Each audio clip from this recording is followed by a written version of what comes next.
The fluorescent lights of the Quickmart convenience store buzzed overhead, casting everything in that sickly yellow glow that made everyone look tired.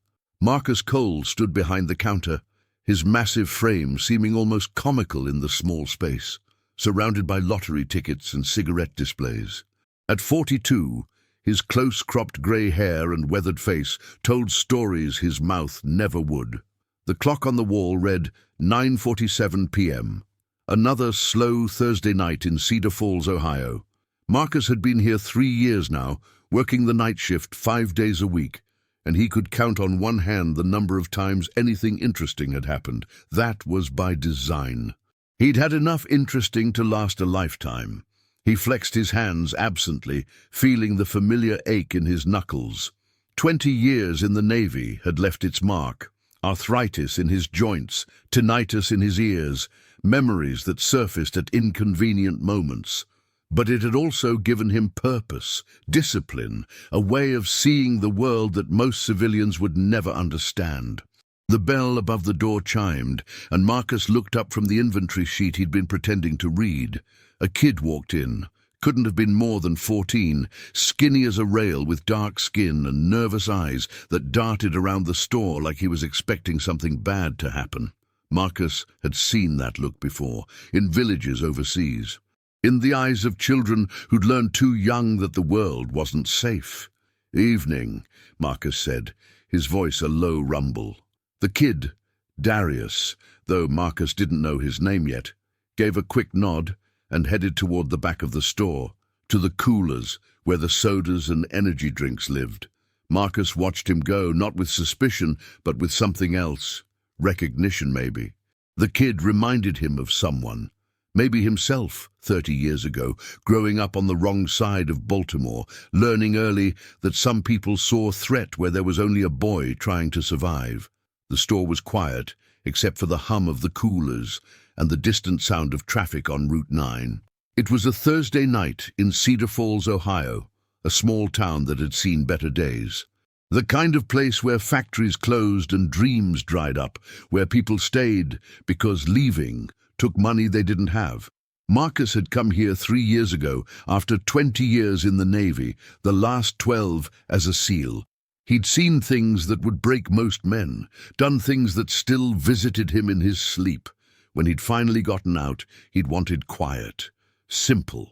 A place where he could figure out who Marcus Cole was, when he wasn't Chief Petty Officer Cole, when he wasn't carrying a rifle into places most Americans couldn't find on a map. His sister Janet had suggested Cedar Falls. Her husband had family here. "It's peaceful," she'd said. "Boring, even. You could use boring." She'd been right. He could. The transition hadn't been easy. The first year, he'd barely slept. Every loud noise sent him reaching for a weapon that wasn't there. Crowds made him sweat. Silence made him suspicious. He'd spent 6 months in therapy before he could walk through a grocery store without mapping exits and identifying potential threats. The nightmares were the worst part. He'd wake up drenched in sweat, heart pounding, reaching for teammates who weren't there. Sometimes he'd dream about the missions that went right, the hostages rescued, the targets neutralized, the teammates who made it home. But more often, he dreamed about the ones that went wrong. The ambush in Fallujah that cost him 3 brothers. The extraction in Afghanistan, where they'd been pinned down for 18 hours, running low on ammo, waiting for help that almost came too late. The faces of men he'd killed, some soldiers, some not. All of them human beings who'd had lives and families and dreams before Marcus Cole ended them.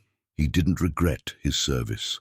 He'd done what needed to be done, protected the people who needed protecting, served a cause he believed in. But war left marks that didn't show on the surface, wounds that never fully healed. His therapist, Dr. Williams, no relation to the pastor, had helped him understand that healing wasn't about forgetting, it was about integrating. Taking the experiences that had shaped him and finding a way to carry them without being crushed. "You're not broken," she'd told him once, early in their sessions. "You're adapted. You developed responses that kept you alive in extreme circumstances. Now you need to develop new responses for ordinary life. It sounded simple when she said it. In practice, it was the hardest thing Marcus had ever done, but slowly, gradually, he'd found his footing. The job at Quickmart was mindless, which was exactly what he needed. Stock shelves, ring up customers, count the drawer at closing. No decisions that meant life or death. No responsibility for anyone but himself. Janet checked on him regularly, showing up with casseroles and concern. Her kids, Marcus's niece and nephew, had been shy around him at first, unsure what to make of this quiet, intense man who'd suddenly appeared in their lives. But over time, they'd warmed to him. He taught them how to fish, how to change a tire, how to throw a proper punch. Small skills, practical skills, the kind his own father had never bothered to teach him. "You're good with them," Janet had observed one afternoon, watching Marcus help her son with his homework. "You should have kids of your own." "That ship has sailed." "Has it? You're only 42. That's not old." "It's old enough." Marcus had shrugged. "Besides, what do I have to offer? A handful of medals and a head full of bad memories? You have more than that. You just can't see it yet." Maybe she was right. Maybe someday he'd believe her. It was peaceful, boring even, just like Janet had promised. The kid came up to the counter with a bottle of orange soda and a bag of chips. He dug in his pocket and pulled out a crumpled $5 bill, smoothing it on the counter with careful precision. "That everything?" Marcus asked. "Yes, sir. Sir." Marcus noted that. Polite kid. Raised right despite the fear in his eyes. $3.47. The kid handed over the 5, and Marcus made change. Their fingers brushed as he handed back the coins, and Marcus noticed the kid flinch. Just slightly. Just enough. "You okay?" Marcus asked. The question seemed to startle the kid. "Yeah, I'm good." He wasn't good. Marcus could see that plain as day. But he also knew you couldn't force someone to talk. You could only leave the door open. "Have a good night," Marcus said. The kid nodded, shoved his change in his pocket, and headed for the door. He was almost there when it swung open, the bell chiming again, and 2 Cedar Falls police officers walked in. Marcus knew them both.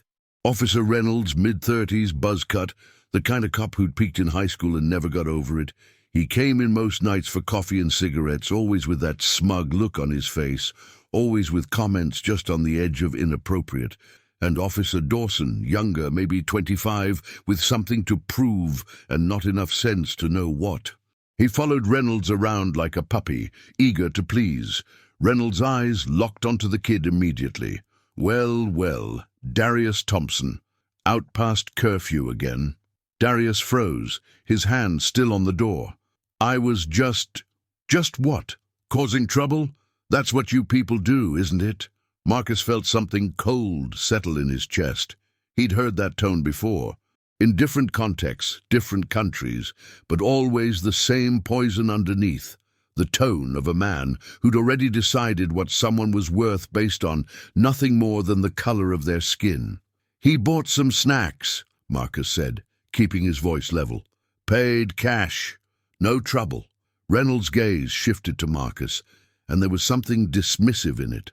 Something that said, "You don't matter here. Mind your business, old man. This is police work." "This is a convenience store," Marcus replied. "The kid's a customer. He's done nothing wrong." "You don't know what he's done." Reynolds stepped closer to Darius, looming over him. "This one's got a record. Whole family's trouble. His brother's doing time for dealing. Having a family member in jail isn't a crime." "No, but it's a pattern, and patterns tell us what to watch for." Reynolds smiled, and it wasn't a nice smile. "Isn't that right, Darius? Patterns?" Darius didn't answer. His eyes were fixed on the floor, his shoulders hunched, making himself as small as possible. It was the posture of someone who'd learned that invisibility was the safest option. Dawson stepped closer to Darius, crowding him against the door. "Empty your pockets." "I didn't do anything," Darius said, his voice cracking. "I just bought." "I said empty your pockets." Dawson grabbed Darius by the shoulder and spun him around, shoving him face first against the wall beside the door. Hard. The kid's cheek hit the painted cinder block with a sound that made Marcus's hands curl into fists. Reynolds laughed. Actually laughed. "Careful, Dawson." Don't want to damage the merchandise." The world slowed down. Marcus felt that familiar sensation, the one he'd experienced 100 times before a mission. Time stretching, senses sharpening, the noise of the world fading to a dull roar as his training took over. He moved without thinking. One moment, he was behind the counter. The next, he was standing in the middle of the store, his body positioned between the officers and the door. His posture had shifted, his weight balanced, his hands loose at his sides. Anyone who'd been in combat would recognize it. Ready position. "Let him go," Marcus said. Reynolds turned, his hand drifting toward his holster. "You threatening an officer? I'm asking you to follow the law. The kid has committed no crime. You have no probable cause for a search. You're assaulting a minor." Marcus's voice was calm, almost soft.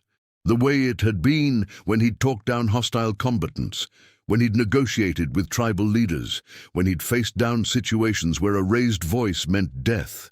"I'm asking you, respectfully, to let him go. And if we don't," Marcus held Reynolds' gaze, "then I'll file a complaint with your chief. Then I'll file a complaint with the county. Then I'll contact the ACLU, the NAACP, and every news station within 100 miles. Then I'll testify in court about exactly what I witnessed here tonight." Reynolds' face reddened. "You think anyone's going to take your word over ours? You're just a—" "I'm a retired Navy SEAL with 20 years of service, including 12 years in special operations. I have a spotless record, multiple commendations, and I've testified in federal court 3 times as an expert witness." Marcus paused. "My word carries weight."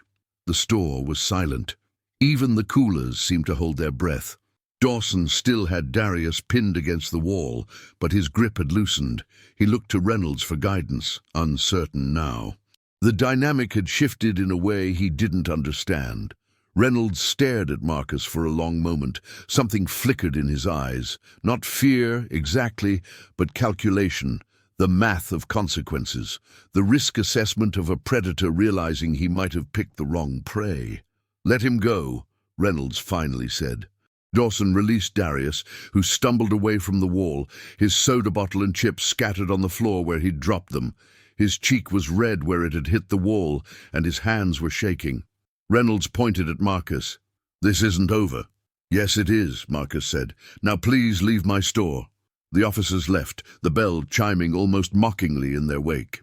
Through the window, Marcus watched them get in their cruiser and pull away, tires squealing against the pavement. Only then did he let out the breath he'd been holding. Darius hadn't moved. He stood in the middle of the store, trembling. Tears he was clearly fighting sliding down his cheeks. Marcus walked over slowly, making sure his movements were visible, non-threatening. He bent down and picked up the soda bottle and chips, checking them for damage. The bottle was fine. The chips were probably crushed, but still edible. "Here," he said, holding them out. Darius didn't take them. He just stared at Marcus with those wide, terrified eyes. "I'm sorry that happened to you," Marcus said. "It wasn't right. It wasn't okay." "They're going to kill me," Darius whispered. "Not tonight, but someday. They're going to kill me and say I had a weapon or I ran or... That's not going to happen." "How do you know?" Marcus didn't have an answer, because the kid was right.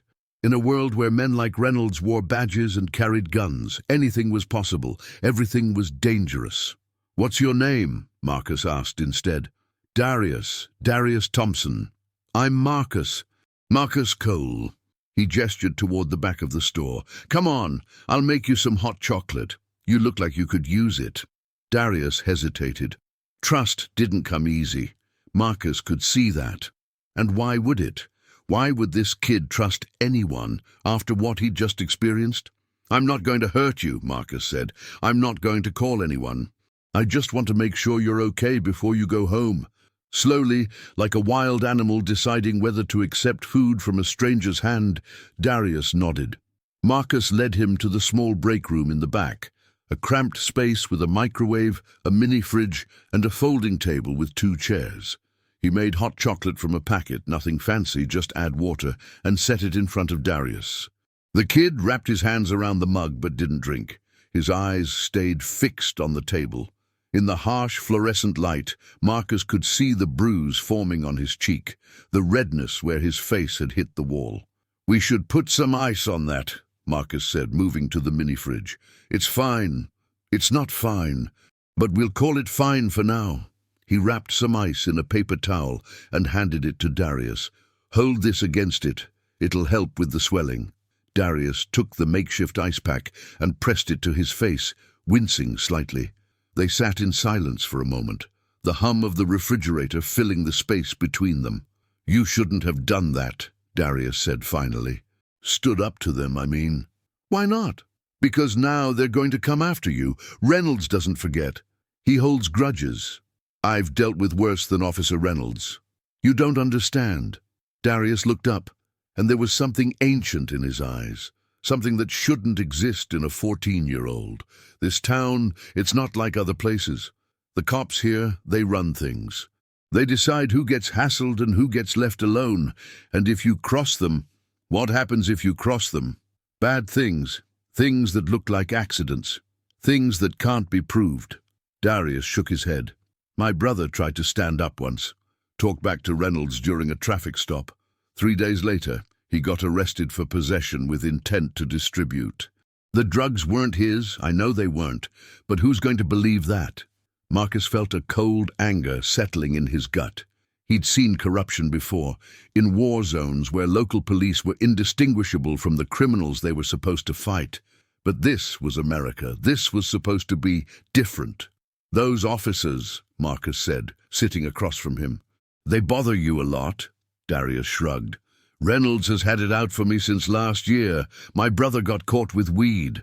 Not even selling, just had some on him. Reynolds made it his mission to make our lives hell." "Your brother, where is he now?" "County lockup. They gave him 2 years for a first offense." Darius's voice was bitter.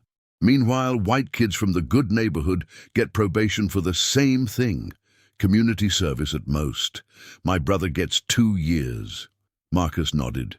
He'd seen enough of the world to know that justice wasn't blind. It peeked through the blindfold and made judgments based on things that shouldn't matter. "What about your parents?" "Just my mom. She works 2 jobs. Cleaning houses during the day, night shift at the distribution center." Darius finally took a sip of his hot chocolate. "She doesn't know. About Reynolds, I mean. I don't want to worry her. She's got enough. She should know. She'd want to know." "What's she going to do, call the cops on the cops?" Darius laughed, but there was no humor in it. "System's not built for people like us. Never has been. That doesn't mean you accept it. That doesn't mean you stop fighting. Easy for you to say. Darius gestured vaguely at Marcus. You're big and scary, and you were a SEAL. People listen to you. People like me, we're invisible. Or worse, we're targets." Marcus sat with that for a moment. The kid wasn't wrong. Marcus had privilege that Darius would never have. The privilege of being listened to, of being believed, of being seen as a protector rather than a threat. But that didn't mean he was powerless, and it didn't mean Darius was either. "Let me ask you something," Marcus said. "What do you want to do with your life, I mean?" Darius looked up, surprised by the question. "What?" "Dreams, goals. What do you want to be when you grow up?" The kid was quiet for a long moment. "Nobody ever asks me that." "I'm asking," Darius considered. "I want to be a lawyer, like the ones on TV, the ones who defend people who can't defend themselves. I want to make sure what happened to my brother doesn't happen to anyone else." "That's a good dream." "It's just a dream. You need money for law school. Connections. I've got neither. You've got something better. You've got motivation." Marcus leaned forward. "I've seen a lot of people in my life, Darius. Trained with them, fought beside them, buried some of them. You know what separates the ones who make it from the ones who don't?" Darius shook his head. "It's not talent, it's not luck. It's the refusal to quit. It's getting knocked down over and over and getting back up every single time. You've got that. I can see it in you." Darius's eyes glistened. "You don't even know me." "I know what I see. And what I see is a kid who should have given up a long time ago but hasn't. That counts for something," That counts for a lot. My mom says the same thing. She says I'm stubborn like my grandfather. He marched with Dr. King back in the 60s, got arrested 3 times, beaten twice, and he never stopped fighting. Sounds like a hell of a man. He was. He died when I was 6, but I remember him. He used to tell me stories about the movement, about how change happens. He said it's never fast, never easy, but it's always possible. Marcus smiled. Your grandfather was right. And so is your mom. The door chimed in the front of the store, and Marcus stood. Stay here, I'll be right back. He walked out to find a woman in cleaning scrubs standing at the counter, looking around frantically. Her face was lined with exhaustion and worry, and Marcus knew immediately who she was. Can I help you? I'm looking for my son, Darius Thompson. 14 years old, thin, wearing a blue jacket. Someone said they saw police cars here, and her voice broke. Please, have you seen him? He's here. He's safe. The woman, Darius's mother, nearly collapsed with relief. Oh, thank God. Thank God. He's in the back. Come with me. He led her to the break room, where Darius looked up at his mother's entrance. Mom? What are you? Baby. She crossed the room in 3 steps and pulled him into a fierce embrace. I saw the police cars driving past while I was waiting for the bus. Someone said there was trouble at the Quick-Mart, and I thought, I'm okay, Mom. I'm okay. But he wasn't okay. Marcus could see that. And as Darius's mother held him, she could see it too. The red mark on his cheek. The trembling that hadn't quite stopped. What happened? Her voice was sharp now, protective. What happened to your face? Darius looked at Marcus, uncertain. Ma'am, Marcus said, I think you should sit down. There are some things you need to know. Her name was Gloria Thompson, and she was, as Darius had said, a woman working 2 jobs to keep her family afloat. As Marcus told her what had happened, what he'd witnessed, her expression shifted from shock to anger, to something that looked like despair. I knew it, she said finally. I knew Reynolds was trouble. The way he looked at Darius, at my older boy, like he was hunting them. She turned to her son. Why didn't you tell me? Because you've got enough to deal with, Darius said. Because I didn't want you to worry. I'm your mother. Worrying is my job. She pulled him close again, then looked at Marcus. Thank you for stepping in. Most people wouldn't have. Most people should, Marcus replied. What happened tonight was wrong. It's probably not the first time, and if nothing changes, it won't be the last. What can we do? File a complaint. They'll just close ranks, protect their own. Marcus had been thinking about that. In the military there were channels, ways to escalate, to ensure accountability. Civilian life was messier, but that didn't mean it was hopeless.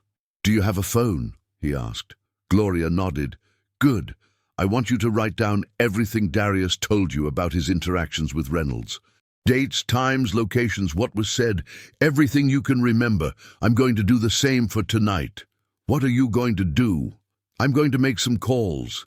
I know some people who might be able to help. Journalists, lawyers, folks who specialize in cases like this.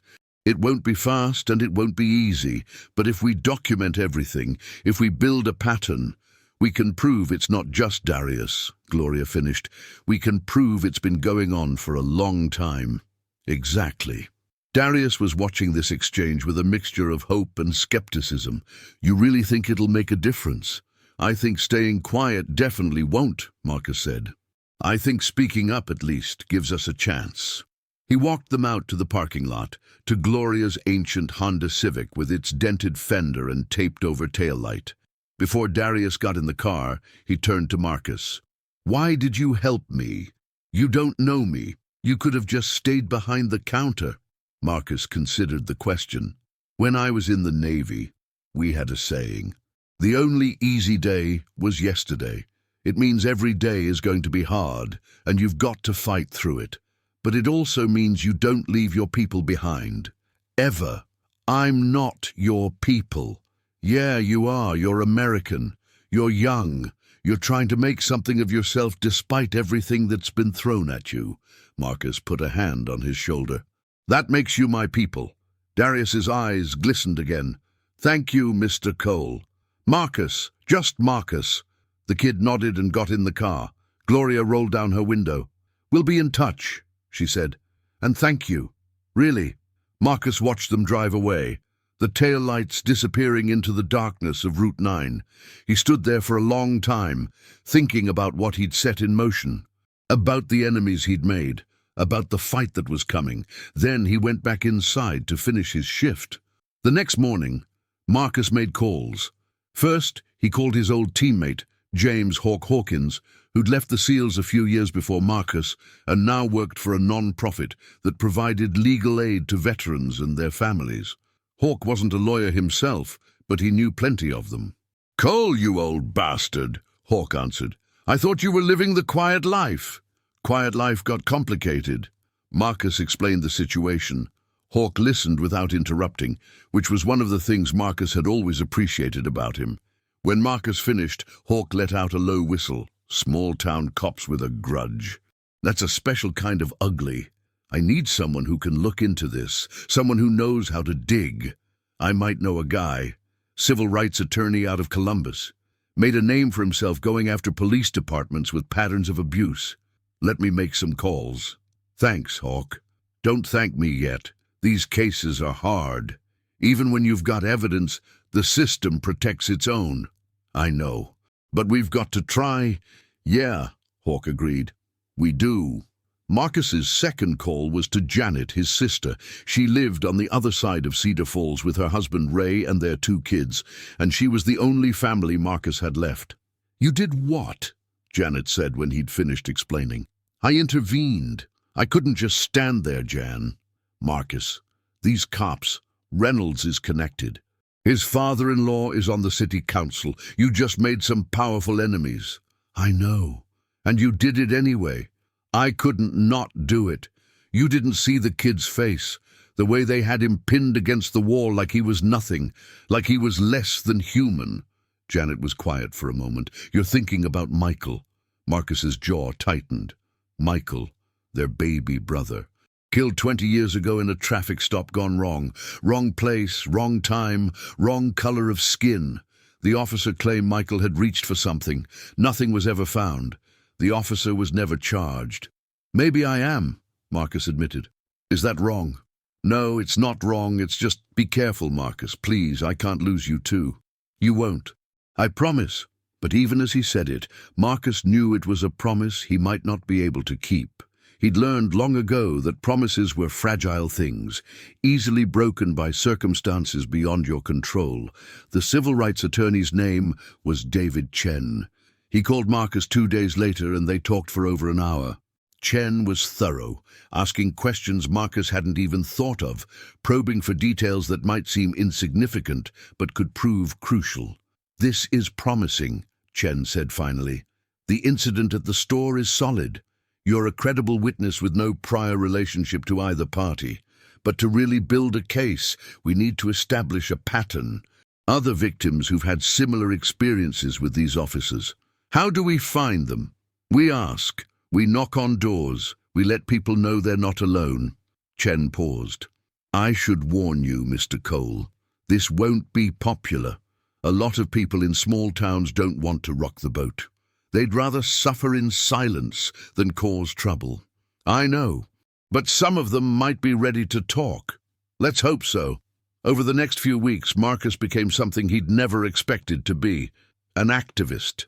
He knocked on doors in the poorer neighborhoods of Cedar Falls, the ones the police patrolled most heavily. He listened to stories, so many stories, of harassment, intimidation, unjust arrests, excessive force. The process was slow, painstaking work. Most people didn't want to talk at first. He'd knock on a door, introduce himself, explain why he was there, and watch the shutters come down behind their eyes. Fear was a powerful thing. It kept people silent, kept them compliant, kept them from believing that change was possible. But Marcus was patient. He'd spent years in hostile territories, building relationships with communities that had every reason to distrust Americans. He knew that trust wasn't given. It was earned, one conversation at a time. He started by just listening. Not asking for anything, not pushing for statements or documentation, just listening. Letting people tell their stories at their own pace, in their own words.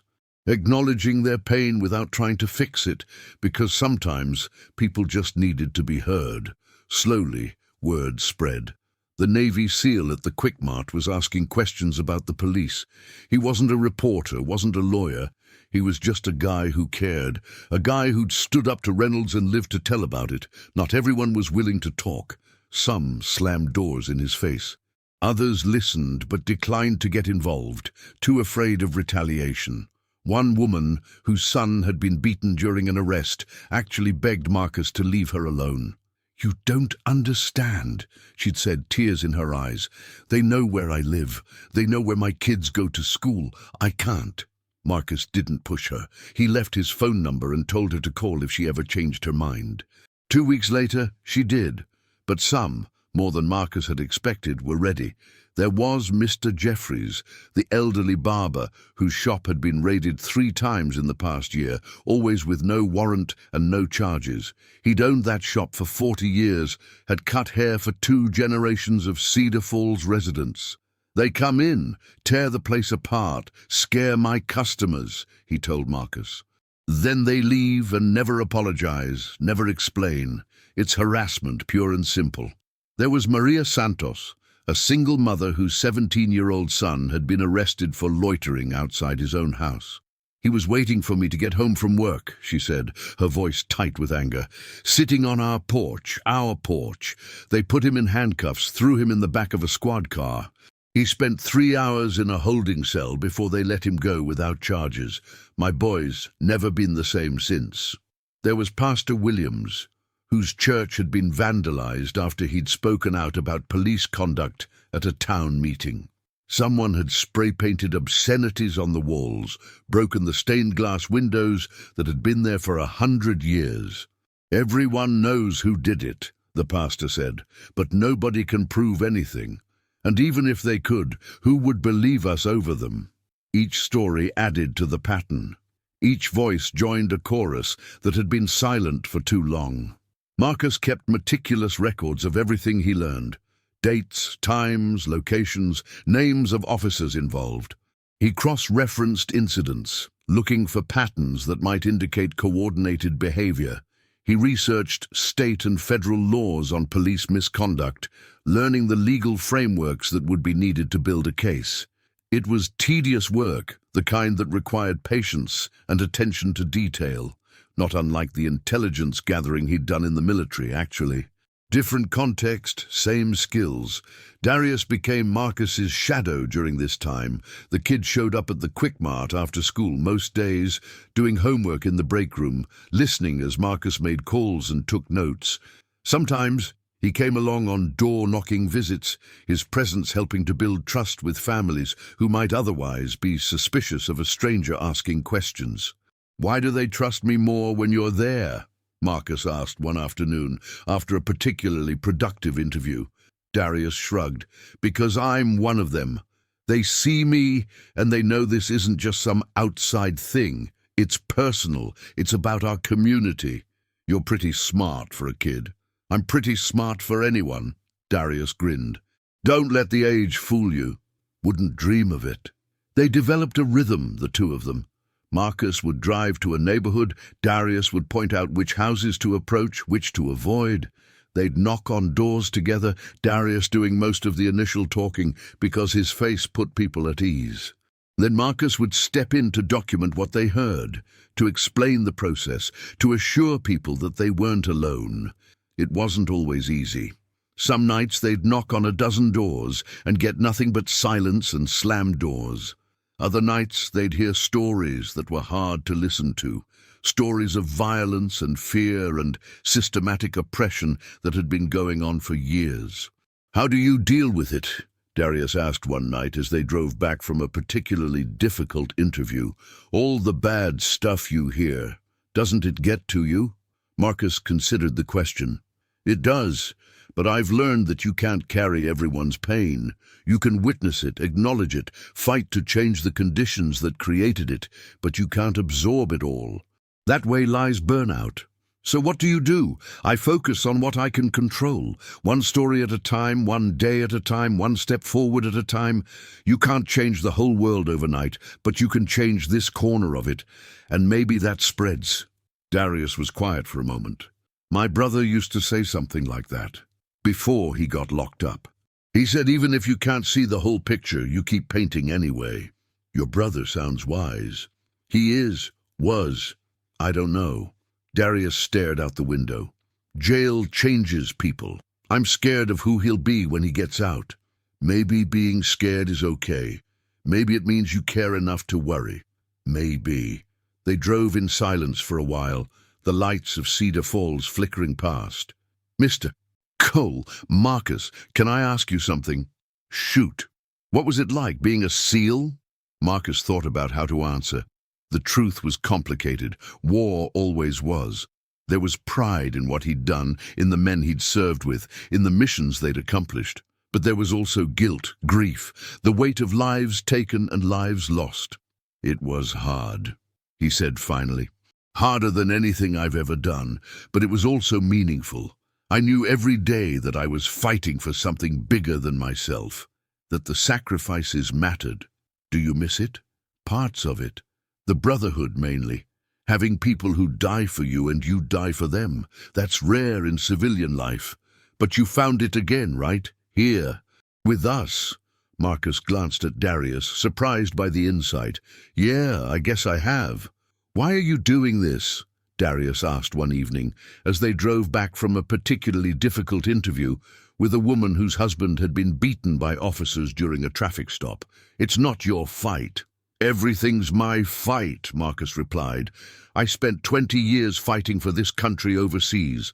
Now I'm fighting for it here. But you could get hurt. Those cops, I've faced worse than small-town bullies with badges. Marcus glanced at Darius. But I appreciate the concern. Darius was quiet for a moment. My mom says you're a hero. Like a real one. Your mom is too kind. I'm just a guy trying to do what's right. Isn't that what heroes are? Marcus didn't have an answer for that. The threat started a week later. First, a note under the door of his apartment. Mind your own business. The handwriting was crude, almost childish. But the message was clear. Marcus photographed it, documented the date and time, and filed it away. Evidence. Then a dead rat on the hood of his truck. He found it in the morning, starting to bloat in the summer heat, flies already gathering. The message wasn't subtle. They were calling him vermin, or maybe promising that he'd end up like one. He photographed it, disposed of it, and noted it in his growing file. Then the phone calls. Always in the middle of the night, always from blocked numbers. Always nothing but heavy breathing on the other end. Sometimes he could hear laughter in the background, muffled but distinct. They wanted him to know he was being watched. They wanted him to be afraid. Marcus wasn't afraid. He'd been hunted by professionals, by men who knew how to kill and had the resources to do it. These amateurs, with their childish notes and dead animals and prank calls, were nothing compared to what he'd faced overseas, but he was cautious. He changed his routines, varied his routes to and from work, told Janet to keep her doors locked and her eyes open. He installed a security camera at his apartment, hidden where no one would notice it, just in case. You should back off, Janet said one evening, worry etched on her face. Let the lawyers handle it. You've done enough. I can't back off, not now. Not when we're so close. Close to what? Getting yourself killed. Close to making a difference. Close to proving that people like Reynolds can't just do whatever they want without consequences. And if the consequences fall on you instead? Marcus looked at his sister, really looked at her. She'd always been the worrier in the family, the one who saw danger around every corner. Growing up, she'd been the one to check on him when he had nightmares, to defend him from bullies, to believe in him when no one else did. I've survived worse, he said gently, and I've got more to fight for now than I ever did before. The kid, Darius, him, and all the others like him. All the kids in this town who've been told their whole lives that they don't matter, that no one's coming to help them. Marcus shook his head. Someone has to show them that's not true. Someone has to stand up. And it has to be you. It doesn't have to be, but it is, and I'm not going to apologize for that." Janet was quiet for a long moment. Then she reached out and squeezed his hand. "Just be careful, please. I can't lose you too." Too. The word hung in the air between them. They were both thinking about Michael, their baby brother, the one who hadn't made it home from that traffic stop 20 years ago, the one whose death had never been explained, never been prosecuted, never been made right. "I'll be careful," Marcus promised, "but I won't be silent." Not anymore. Marcus documented everything, reported it to Chen, and kept going. Then came the night someone tried to break into the Quick Mart. Marcus was closing up around 11 p.m. when he heard glass breaking in the back. He moved on instinct, years of training taking over, and found two men in ski masks trying to climb through the broken window of the storage room. They weren't professionals. Their movements were clumsy, hesitant. One of them got his jacket caught on the broken glass and was struggling to free himself. The other had made it through but was standing frozen, clearly unprepared for what came next. When they saw Marcus coming toward them, all 220 pounds of him, moving with the deadly grace of someone who'd spent decades learning how to neutralize threats, they panicked. One of them raised a bat. Bad idea. Marcus closed the distance in 2 strides, deflected the bat with his forearm, and delivered a precise strike to the man's solar plexus. The attacker crumpled, gasping for air, the bat clattering to the floor. The second man, the one who'd been caught on the glass, finally tore himself free, taking a strip of his jacket with him, and tried to run. Marcus caught him by the collar before he'd taken 3 steps and slammed him against the wall. Not hard enough to cause permanent damage, but hard enough to make a point. "Who sent you?" Marcus demanded. The man whimpered, actually whimpered. We were just—" Marcus pulled off his mask. Young guy, early 20s, with the look of someone who'd made poor life choices and was only now realizing how poor. "Name, now." Danny Perkins. "Please, man, we weren't going to hurt anyone. We were just supposed to scare you. Who's paying you?" Danny's eyes darted to his friend, who was still on the ground, groaning and clutching his stomach. "I don't—" Marcus tightened his grip. "I'm not a patient man, Danny. Not tonight." "Reynolds! Officer Reynolds! He paid us $500 each to rough up the place, scare you off." The words tumbled out in a rush, desperate. "He said you were causing trouble, sticking your nose where it didn't belong. He wanted to send a message. $500 to commit a felony." Marcus shook his head. "You got a bad deal, Danny. I know that now. Please, man, just let us go. We won't say anything. We'll disappear." "No, you're not going to disappear." Marcus released him. "You're going to tell me everything. And then you're going to tell the police.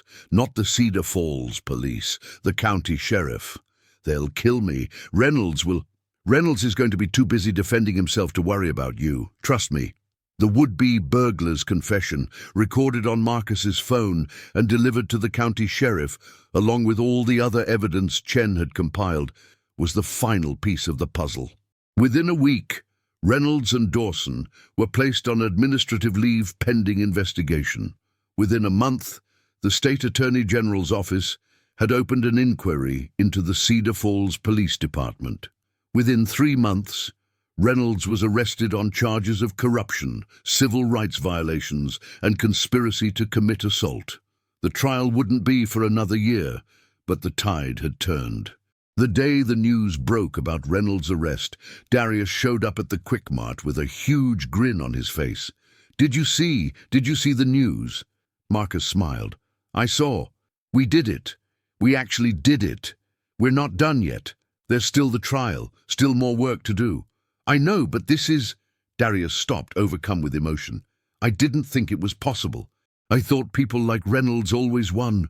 They win when good people stay silent. When we speak up, they lose." Darius threw his arms around Marcus in a hug that caught the older man completely off guard. For a moment, Marcus just stood there, uncertain. Then his arms came up and he hugged the kid back. "Thank you," Darius said, his voice muffled against Marcus's chest, "for believing me. For fighting for me. Thank you for being brave enough to let me." Gloria Thompson arrived a few minutes later, her eyes red from crying. Happy tears, she insisted. She hugged Marcus too, longer than Darius had, and when she pulled back she was shaking her head in disbelief. I never thought I'd see the day. After everything they did to us, to our community, I never thought anyone would believe us. People always want to believe the best about authority, Marcus said. It's easier than accepting that the people meant to protect us sometimes don't. But that's changing. Slowly, but it's changing. Because of you. Because of all of us. Every person who shared their story, who refused to stay quiet. That's what made this possible. Gloria wiped her eyes. I don't know how to thank you. You don't have to thank me. Marcus looked at Darius. Just keep being there for him. Keep supporting his dreams. Make sure he gets to law school. About that, Gloria said, her expression turning mysterious. There's someone who wants to meet Darius. Someone from the State University. Darius looked confused. What? Mr. Chen, the lawyer. He has connections. He arranged for you to meet with the head of a scholarship program for students interested in pursuing law. They want to talk to you about opportunities. Darius's eyes went wide. Are you serious? Dead serious. The meeting's next week. You're going to have to wear a tie. I don't own a tie, Marcus laughed. I'll lend you one. Come on, let's celebrate. Hot chocolate's on me. The three of them went to the break room, and Marcus made hot chocolate the way he always did. From a packet, nothing fancy, just add water. They sat around the small table, and for a while nobody said anything. They just enjoyed the moment. You know what I've been thinking about, Darius said finally. That first night, when you told those cops to let me go. What about it? You could have stayed behind the counter. Nobody would have blamed you. But you didn't. Marcus considered his response. When I was in the Navy, we were taught that the mission always comes first. Whatever the objective is, you do whatever it takes to achieve it. But there was something else we were taught, something that came before any mission. Take care of your people. You keep saying that I'm your people, but I'm not in the Navy. I'm just some kid from a bad neighborhood. You're not just anything. Marcus leaned forward. You're a human being with value and dignity. You deserve to be treated with respect by the police, by society, by everyone. That's not complicated. That's not radical. That's basic human decency. Not everyone sees it that way. Then we change how they see it.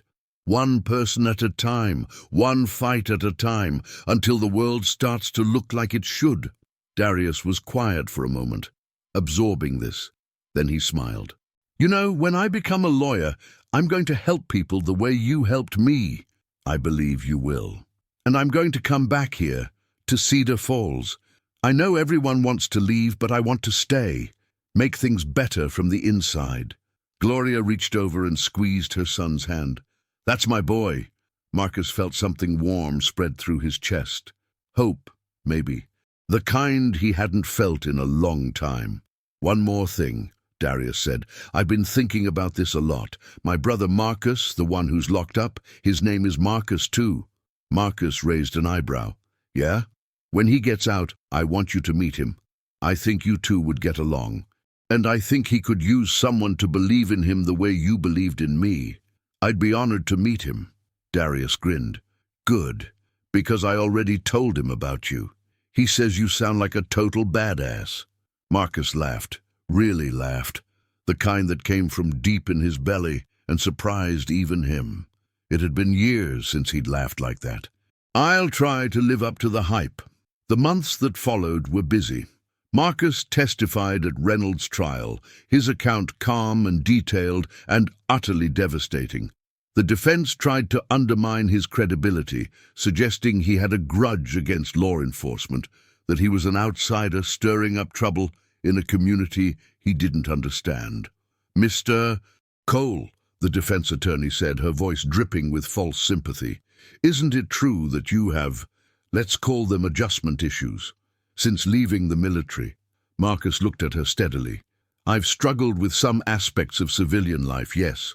Many veterans do. But that has no bearing on what I witnessed in that store. Struggled with what aspects exactly? Objection, Chen said. Relevance. Your Honor, I'm establishing the witness's state of mind. I'll allow it. Briefly. Marcus took a breath. I had difficulty sleeping for a while after I got out. Loud noises made me jumpy. I didn't like crowds. These are common experiences for combat veterans. So you admit you were unstable?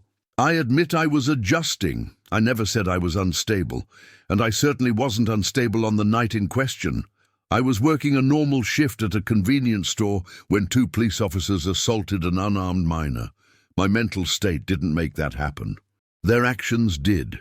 The defense attorney tried a few more angles, suggesting Marcus had exaggerated the incident, that his training made him prone to seeing threats where none existed, that he was simply looking for a fight. None of it stuck. Marcus answered each question with the same calm precision, the same unshakable certainty.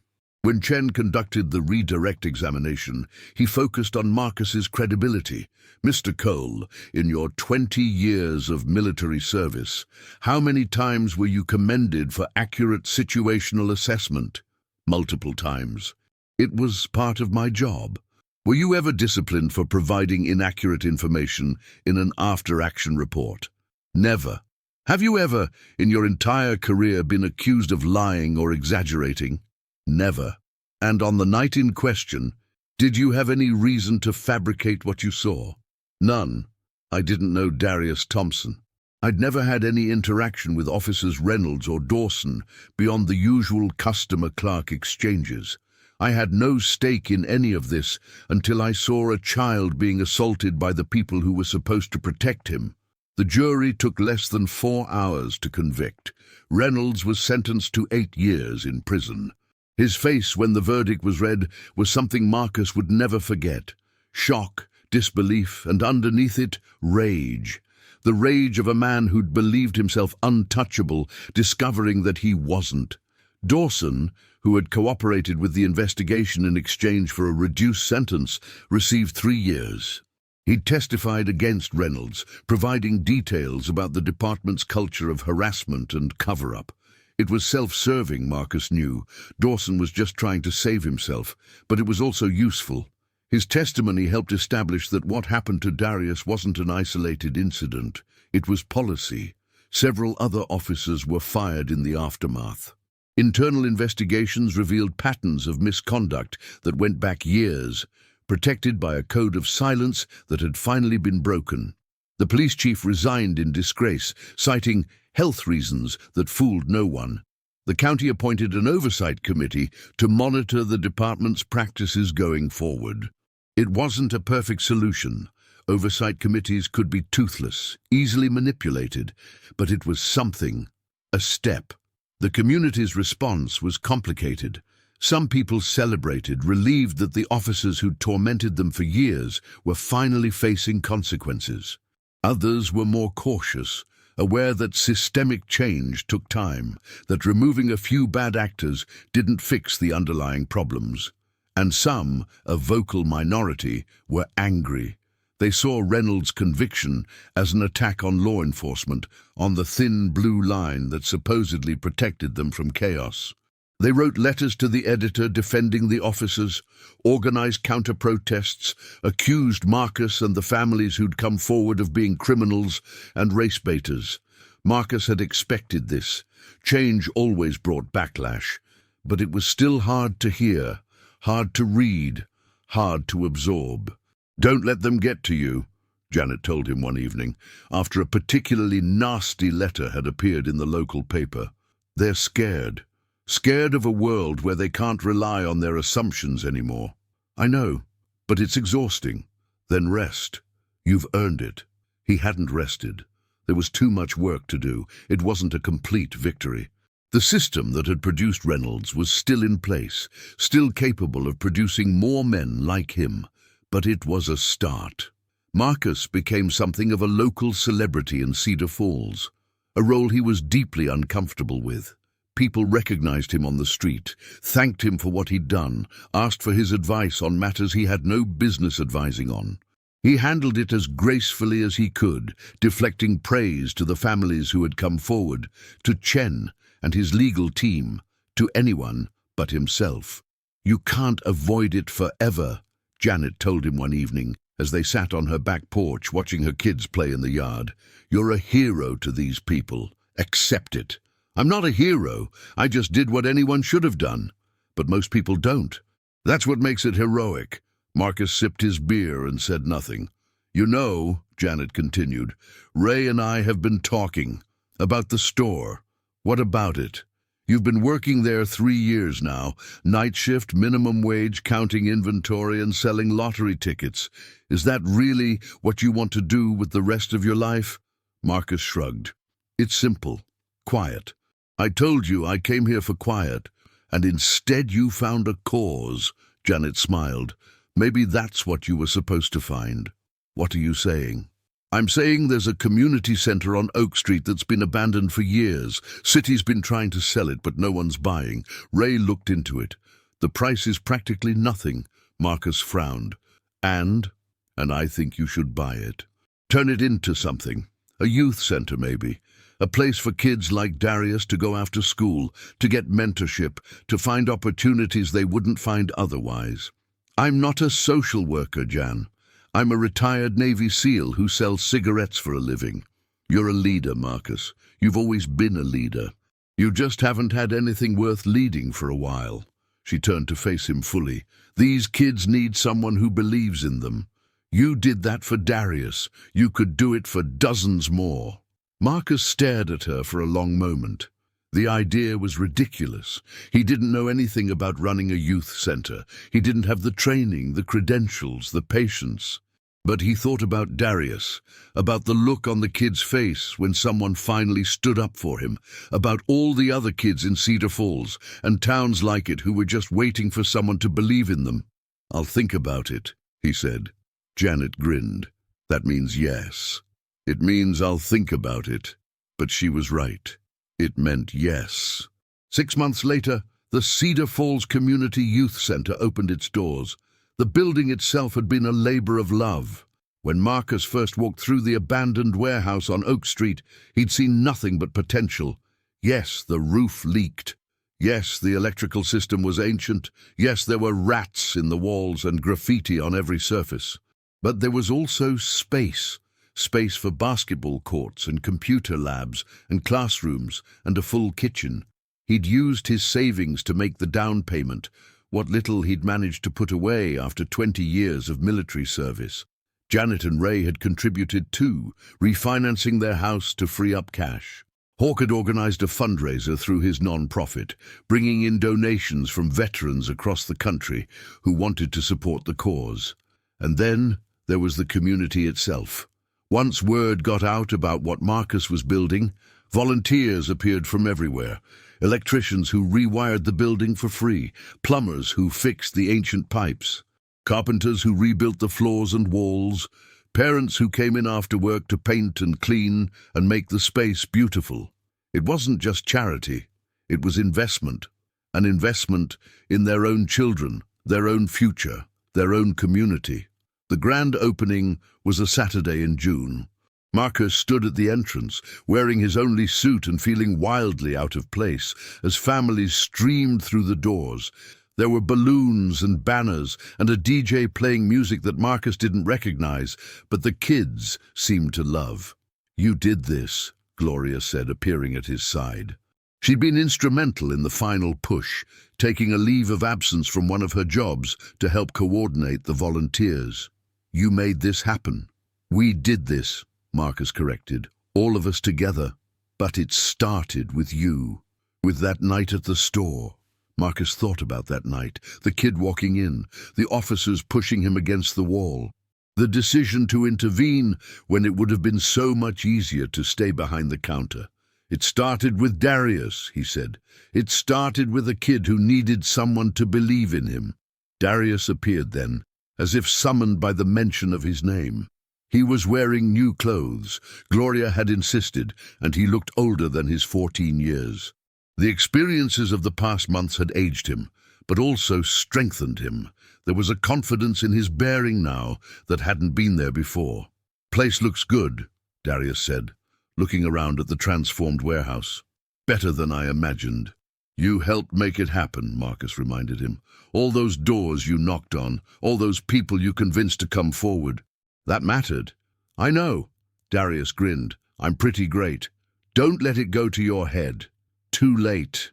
It wasn't much to look at. A converted warehouse with second-hand furniture and donated equipment, but it was something. A place where kids could come after school to do homework, play basketball, learn skills. A place where they could find mentors who'd been where they were, who understood what they were facing. Marcus wasn't alone in running it. Gloria Thompson had quit one of her jobs to help manage the programs, bringing her organizational skills and her deep knowledge of the community's needs. Pastor Williams offered space for overflow activities at his church. Even Hawk drove down from Columbus once a month to teach self-defense classes, which were wildly popular with kids who'd learned early that the world could be a dangerous place. Mr. Jeffries, the barber, came in every other Wednesday to give free haircuts. Maria Santos organized a cooking program, teaching kids how to prepare healthy meals on a budget. Local business owners donated supplies and money and time, recognizing that the center wasn't just helping individual kids, it was helping the whole community. And then there were the veterans. Word spread through Marcus's network about what he was building, and soon retired military personnel from across the state were volunteering their time. Men and women who'd served their country overseas and were looking for a way to keep serving at home. They came to teach, to mentor, to simply be present for kids who needed adults they could trust. There was Sergeant First Class Angela Moreno, who'd done 3 tours in Iraq and now ran a weekend program teaching basic automotive repair. Every kid should know how to change a tire, she said. It's not just a practical skill, it's empowerment. It's knowing you can handle things yourself.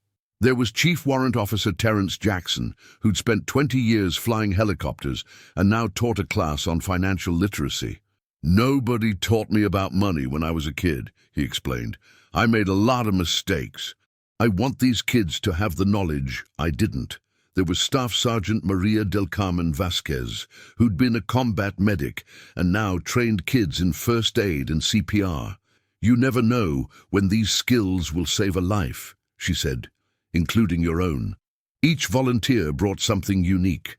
Together, they created a patchwork of support that wrapped around the kids who came through the center's doors. The programs were diverse, designed to meet kids where they were. There was tutoring for those struggling in school, sports leagues for those with energy to burn, arts programs for those who expressed themselves through creativity. There were group discussions about difficult topics, racism, violence, mental health, facilitated by trained counselors who understood that some things couldn't be fixed with a basketball game. There was also, crucially, a legal clinic. David Chen came in once a month pro bono to answer questions about rights, about the legal system, about what to do if you were stopped by police. Know your rights, he told the kids. That's the first step. You can't protect yourself if you don't know what you're entitled to. Darius was the center's first success story, but he wasn't the last. By the end of the first year, 23 kids had gone through the program. 12 had improved their grades significantly. 8 had received scholarships to continue their education. 3 had been accepted to college early. None of them had been arrested. That last statistic was the one Marcus was proudest of. Not because he thought all arrests were unjust. Some people made bad choices and faced consequences. But because these kids, the ones who'd come through the center, had been given options, opportunities, a chance to see themselves as something other than future inmates. You changed the trajectory, Hawk told him one evening as they sat in Marcus's cramped office going over the numbers. These kids were headed one direction and you turned them around. We turned them around, Marcus corrected. I couldn't have done this alone. You keep saying that, but here's the thing, Cole. You were the catalyst. Without you standing up in that store, none of this happens. Reynolds is still terrorizing the neighborhood. Darius is probably in juvie or worse. The community is still suffering in silence. Maybe, or maybe someone else would have stepped up. Maybe, but someone else didn't. You did. Hawk leaned back in his chair. Accept it, man. You're a hero. Might as well embrace it. Marcus shook his head, but he was smiling. You're impossible. That's what my ex-wife says. The night the center celebrated its first anniversary, Marcus stood at the front of the room and looked out at the crowd. Kids and parents, volunteers and donors, community members who'd come to see what all the fuss was about. He wasn't comfortable with public speaking, probably never would be, but some things needed to be said. A year ago, he began, I was working the night shift at a convenience store, minding my own business, trying to live a quiet life. Then a 14-year-old kid walked through the door, and everything changed. He found Darius in the crowd. The kid, young man really, was taller now, filling out, standing straighter. He was wearing a tie, one he'd bought himself with money from his part-time job. What happened to that kid wasn't unique. It happens every day, in towns like this one all across the country. Kids are told they're nothing, that they don't matter, that the deck is stacked against them. Some of them start to believe it. Marcus's voice grew stronger. But here's what I've learned. Those kids have more strength, more resilience, more potential than anyone gives them credit for. All they need is someone to believe in them, someone to stand beside them when the world tries to knock them down. He looked around the room. That's what this center is. It's a place where we say, you matter. Your dreams matter. Your future matters. And we're going to fight for you even when you're too tired to fight for yourself. Applause filled the room. Marcus waited for it to die down. I want to thank everyone who made this possible. The volunteers who give their time, the donors who give their resources, the families who trust us with their children. And most of all, the kids who come through these doors every day, ready to work, ready to learn, ready to become the people they were always meant to be. He raised his glass of punch, no alcohol at youth center events. To the future, may it be brighter than the past. After the celebration, as people filtered out and volunteers started cleaning up, Darius approached Marcus. His scholarship interview had been a success. He was enrolled to start at the State University in the fall, pre-law track, full ride. I have something for you, Darius said. He pulled an envelope from his jacket pocket and handed it to Marcus. What's this? Open it. Marcus opened the envelope and pulled out a handwritten letter, several pages, folded neatly. It's from my brother, Darius explained. He's getting out next month. Early release for good behavior. He wanted you to have this before he came to meet you. Marcus unfolded the letter and read, Dear Mr. Cole, my little brother has told me a lot about you, about what you did for him, for our mom, for our whole community. I want you to know that your actions saved more than just Darius. They saved me too. When I heard what happened at that store, when I heard that someone had finally stood up to Reynolds, I cried. I'm not ashamed to admit that. I sat in my cell and I cried because for the first time in 2 years, I felt like maybe there was hope. Maybe the world wasn't as dark as it seemed. You don't know me. You have no reason to care about me. But when I get out, I want to earn that care. I want to be someone worth believing in the way Darius is. My brother says you run a youth center now. He says you help kids who are where I was, angry, lost, convinced that the system was designed to break them. I want to help too. Whatever you need. Cleaning floors, stacking chairs, talking to kids who are making the same mistakes I made. I want to be part of something good. Thank you for giving my brother a chance. Thank you for giving our family hope. With respect and gratitude, Marcus Thompson.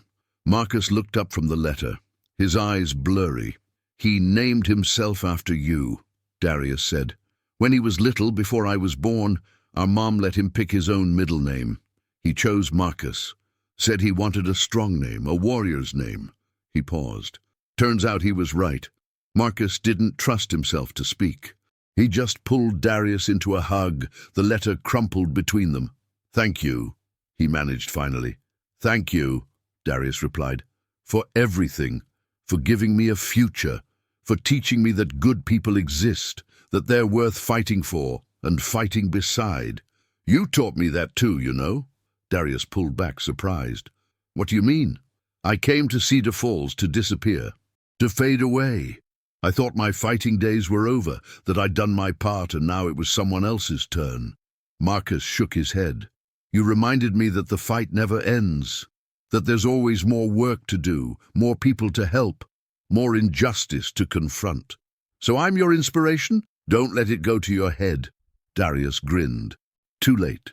They stood there for a moment, two people from different worlds who'd found each other at exactly the right time. So, Marcus said, you ready for college? I'm terrified, but also excited, but mostly terrified. That's exactly how you should feel. It means you're taking it seriously. Any advice? Marcus thought about it. Work hard, ask for help when you need it. Don't let anyone make you feel like you don't belong, and call your mother at least once a week. That's it. That's everything. The rest you'll figure out as you go. Darius nodded slowly. Okay, I can do that. I know you can. I've always known. The night wound down. Volunteers finished cleaning up. The last families headed home. Marcus locked the doors of the center and stood outside for a moment, looking up at the building he'd helped create. It wasn't much, just a warehouse on a forgotten street in a forgotten town. But it was a start. He thought about the journey that had brought him here, the Navy, the missions, the brothers he'd lost, the demons he still fought, the quiet life he'd sought, and the noisy, complicated, meaningful life he'd found instead. He thought about Michael, his baby brother, who'd never gotten the chance to become anything at all, who died on a roadside 20 years ago because someone with a badge had decided his life didn't matter. This is for you too, Marcus said softly, to the sky, to wherever Michael might be, all of it. I hope you can see it. I hope it makes you proud. The wind picked up, rustling the leaves on the oak trees that lined the street. For just a moment, Marcus could have sworn he heard someone answer, but that was probably just his imagination. He got in his truck and drove home, already thinking about tomorrow, about the kids who would walk through those doors, looking for something to believe in, about the work that still needed to be done. The only easy day was yesterday, but that was okay. Marcus Cole had never been afraid of hard days. 2 years later, the courtroom in Columbus was packed for Darius Thompson's first case as a certified legal intern. He wasn't the lead attorney. That was his mentor, David Chen. But he was there at the counsel's table, participating in strategy discussions, taking notes, learning the craft he'd dreamed about since childhood. The past 2 years had transformed him. The skinny, nervous kid who'd walked into the Quick Mart that night was gone, replaced by a confident young man with sharp eyes and sharper instincts.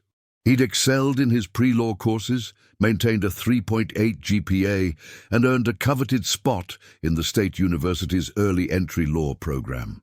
Marcus had watched the transformation with pride and something that felt almost like fatherhood. He'd driven Darius to campus on move-in day, helped him carry boxes up 3 flights of stairs, and stood awkwardly in the doorway of his dorm room, unsure how to say goodbye. "You're going to do great," Marcus had said finally. "You've earned this. I couldn't have done it without you."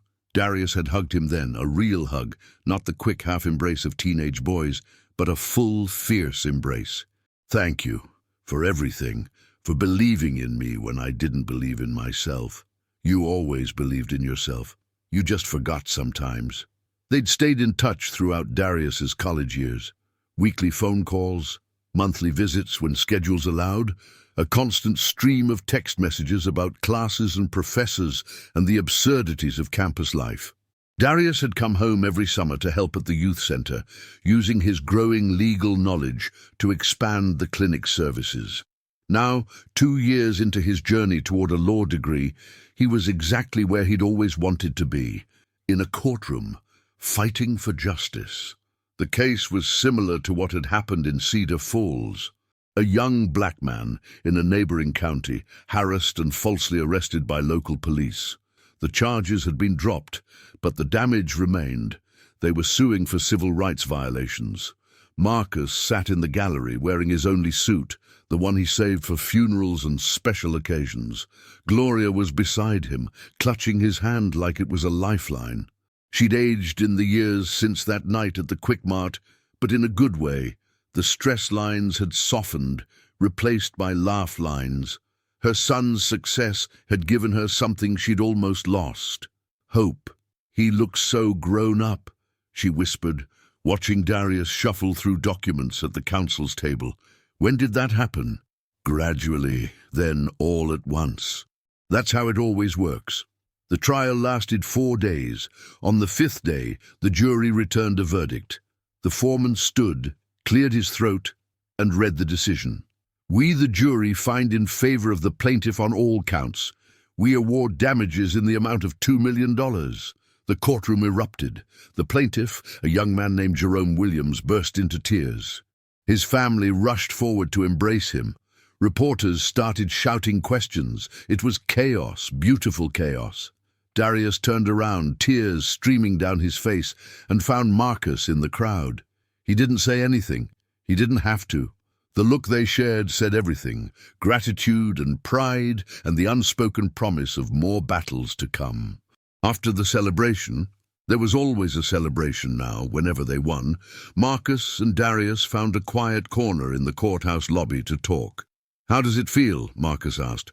"Unreal, like I'm dreaming and I'm going to wake up any minute." "You're not dreaming. You're just living the life you were always meant to live." Darius shook his head in wonder. "You know what I keep thinking about? That night at the Quick Mart. What would have happened if you hadn't been there? I was there, that's what matters. But why? Of all the convenience stores in all the world, why were you behind that counter on that specific night?" Marcus had asked himself the same question many times. Fate, chance, divine intervention. He still didn't have an answer. "Maybe some things happen for a reason," he said finally. "Or maybe we just make meaning out of chaos. Either way, here we are." "Here we are," Darius agreed. He was quiet for a moment, then. "I'm going to run for office someday." "I don't doubt it. State legislature first, then maybe Congress. I want to change the laws that make what happened to me and my brother possible. I want to make sure no kid ever has to feel the way I felt that night. Big dreams. I learned from the best." Darius paused. "My brother's out now. Did I tell you? Got released 6 months ago. He's doing good, working at a garage, staying out of trouble. He wants to meet you." "I'd like that. He says you're his hero too, even though you've never met." Marcus felt something warm spread through his chest. "I'm nobody's hero. I'm just a guy who got tired of watching bad things happen to good people." "That's what heroes say." Darius grinned. "Accept it, old man. You're stuck with the title." They walked out of the courthouse together into the bright Ohio sunshine. The future spread out before them, uncertain but full of possibility. Behind them, the doors swung closed on another case, another victory, another step toward a world that looked a little more like it should. And somewhere in Cedar Falls, in a community center on Oak Street, a new generation of kids was waiting for their chance. They would get it. Marcus would make sure of that. The phone on his hip buzzed with a message from the center. One of the volunteers had called in sick. Could he cover the afternoon shift? He smiled and typed back, "On my way." Some things were worth fighting for. Some people were worth believing in. Marcus Cole had found both, and he was just getting started.